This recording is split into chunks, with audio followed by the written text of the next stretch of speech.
Time to get the snowblower out again. We've been going hard at it. In this video, I want to share with you 3 critical areas for snowblowing to be fun if you have a long and steep driveway. We live in what our local weather station refers to as the North Country. We have 2 criteria. Number 1, we are above 1,000 feet elevation, and number 2, we're west of Lake Ontario. In addition to that, our driveway is about a quarter mile in length, and we have a 50-foot change in elevation from the road up to our house.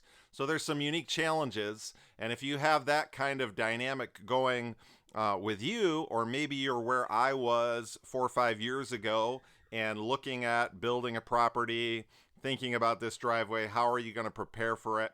I want to share with you kind of 3 crucial areas that you want to have in order to make the snowblowing effective and enjoyable for you, so that you can really get the job done and get to the other things that you want to do. The first critical area to address is visibility. And visibility falls into 2 categories, lighting and marking. One of the first changes I made was to put these LED mounted lights on the front, and what a difference they make. Here you can see the LEDs in the front, the factory mount in the back, and it's just a world of difference when it's dark outside and you're out there blowing snow around in that situation. But in addition to that, you got to have your driveway marked out well. And so I've got these snow markers. I use a drill bit, drill them in, mark them out on there. I recommend that you order these things. I spent some ridiculous amount of money getting these initially from Lowe's and Home Depot and found I could order them online for much cheaper.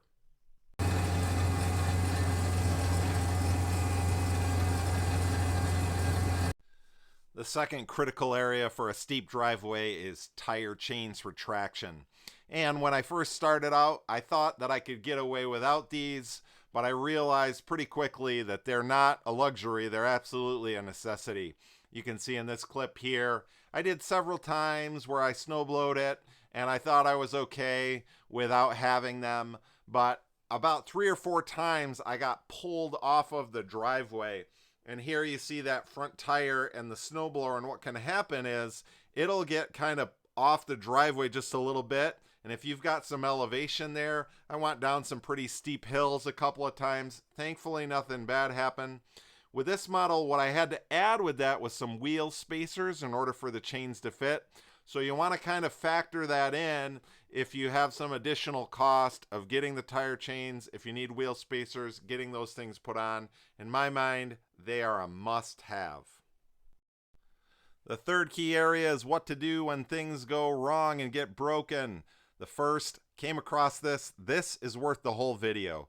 A 2-foot long, 2-inch PVC pipe. When that thing is all slushed full, you can put it in there, core it out. You can use it for a lever. Get that in your snowblower. The next thing that you're going to need is shear bolts. You're going to need ones. In mine, I have one for the augers and then one for the chute itself. You want the wrenches that go with them. Recognizing with your augers how they need to be lined up is going to help you find that position of those pins. I've spent so much time trying to get the punch and to get those out of there, but getting them lined up is the key to being able to find where that broken off piece is in there. But you want to have a hammer, you want to have a punch. A magnetic tray can really help to have that available in your tool bag. I like to only carry the wrenches that I need for the specific bolts that I have with it. I don't want to have to dig through a dozen wrenches to figure out which shear bolt I need to change and which one to go with it. So just having those specific ones there is really helpful for it. Here you see there's that auger bolt, which again, it's different. It's a different size. Excuse me, this is the chute bolt. It's a different size than the auger bolt.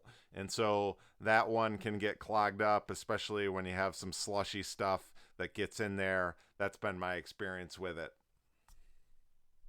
The last thing I would recommend is having zip ties. Comes in really handy to get those hydraulic hoses held in place.